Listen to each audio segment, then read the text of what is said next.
லத்திய சொல்லிட்டுக்கிட்டு ஒரு தாத்தா வருவாருங்கிறத நம்ப முடியாதுங்க. அறிவு இருந்தா எப்படிங்க நம்புறது?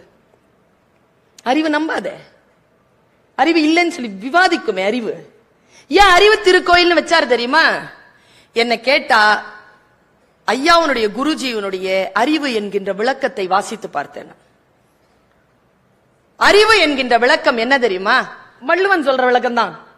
நான் மறுபடியும் வள்ளுவனுக்கு போறேன். வேதாத்திரியார் சொல்லுகின்ற அந்த அறிவுக்கான விஷயத்திற்குள் நான் போறேன். வள்ளுவனை தான் கைப்பிடிக்கிறேன். வள்ளுவன் சொல்கிறான், யாரோ ஒருவன் துன்பப்படுகிறான்னு நினைச்சுக்கோங்களேன். அந்த பட்ட துன்பத்தை என் துன்பம் போல் நான் உணரலன்னு வச்சுக்கோங்களேன். நான் பெற்ற அன்பினால் பயனில்லை என்று சொல்லவில்லை. வள்ளுவனுக்கு தெரியாதா? அன்புன்னு போடாம ஏன் அறிவுன்னு போட்டான்? அன்பினால் ஆகுவது உண்டோ பிரிதி நோய் தன்னோய் போல் போற்றா கடைனா தள